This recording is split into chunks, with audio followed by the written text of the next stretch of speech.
Start with Brian Robb. Hey, Brad. Just wanted to kind of go through injury updates. I know Marcus was just ruled out. What's the status going forward? Jeff Teague with his ankle, and is Javonte out for this entire trip, or is that still uncertain? Yeah, Javonte's out the entire trip. We're hopeful to have him back when the trip concludes. But I think even in the new scenario where we are already on the road, I don't think he could meet us based on how everything is. So, but I think he'll be ready to go when we get back. Romeo, Kemba continue to be out. Marcus Smart's out tonight. Just had a scan on that thumb and didn't look too bad at first glance, but we have to be smart about that. That was the one that got fixed a couple years ago. And then Teague has a sprained ankle, and I think he'll be day-to-day after this. Jason Fleming.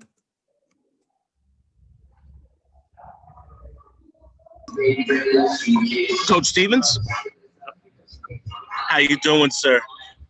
You are facing a familiar foe with some different faces in the Toronto Raptors. No Serge Ibaka and no Marc Gasol. You recently had the departure of Gordon Hayward, but now Tatum and Brown have found their stride. Would you say that this is addition by subtraction? And what's the game plan knowing that you're going to be facing a fresh team? Well, I think Jason and Jalen were really good last year, too, when we had everybody there. And obviously we were a deeper team with more options. And I think that ultimately Jason and Jalen have done a magnificent job early on here of handling the additional load and responsibility that they have, simply because they're clearly the guys that we have to go to in many moments. And I think our team has done a pretty good job of recognizing that as well. With regard to the Raptors, we have utmost respect for the Raptors, the organization, the way they play, the coaching, the players. And, you know, the heart of that team is and has been, you know, the guys that they have back. And I think that those guys are going to be the guys that continue to be the guys they lean on. They've got good center play that they can rotate three different guys with Baines, Len, and Boucher. And then the perimeter guys are great. You know, when I look back and watch that series, that was a hell of a win for us.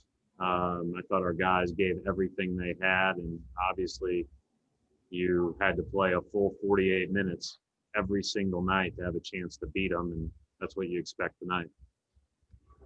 Gary Washburn. Hey, Brad, do you plan to start Payton, and how are you going to manage your backcourt facing, obviously, Van Vliet and Lowry? I mean, that's a hell of a probably assignment for Payton, and I'm sure Tremont will now get minutes. Like, how are you going to manage that when you're facing an all-star backcourt? I think anytime you're out, you know, and I think, you know, obviously we've started Smart every game, but we started Teague when we went small. We started Javonte at the start of the year. So we're out several guys that could potentially fill that spot in the starting lineup. But I think, you know, it's a lot less to me about starting than it is about figuring out how you can manage the rest of the game and make sure that our guys are in great position to be successful. It's kind of the same question as, you know, that I've answered a bunch with the double bigs. I know down the road we're going to have to be able to play that lineup. I know when Kemba comes back, we won't near as much. But I think that this is the time where we're going to have to figure out, especially with Smart out and how good Lowry and Van Vliet are, you know, we're going to have to figure out how to manage the whole 48 minutes, not only from the standpoint of guarding those guys, but also from the standpoint of, you know, generating offense. This is a great defensive team we're getting ready to play against. Both guys will get shots whether they start, come off the bench, whatever. It's more about how much we need what punch at what time of the game. Final two questions. We'll go to Mark D'Amico. Hey, Coach. Been a while since you guys played a basketball game in a new NBA city. Can you just take us through how unique this experience has been of going to a new city and playing in a new arena that you've never been to before? Well, it's 70 degrees and sunny, so I like that a lot. I'll even though it didn't, at least got a chance to like walk out on the balcony in between breakfast and walkthrough. So that was nice. It's a beautiful arena. It's a beautiful setup. I know it's not ideal from Toronto's perspective, and you know, just because of, you know, you don't get a chance to play in your home city in front of your fans and at home. Like, you know, the bubble and being in Florida from late June in their perspective, when they went to Fort Myers or Naples and then all the way through their entire Orlando experience, then to have to flip around and again come back and leave their home would be really difficult. But this looks like it's an incredible setup, and it looks like they've done it as well as they could. Final question, Michael Grange.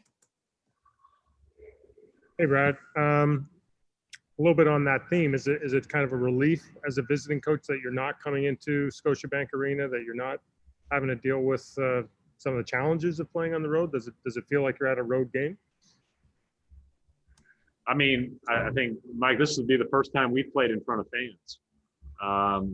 There were some family members that were allowed in the upper levels in Indiana and Detroit. We don't even have that in Boston. So this is the first time we'll even have fans in the crowd, which is a little bit unique, right?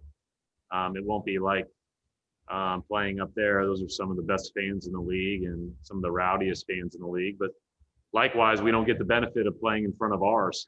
And so I think that probably all evens out. But it is pretty interesting that the first time we're going to play in front of fans is down here in Florida, in Tampa. All right, we'll wrap it up right there. Thanks, Coach.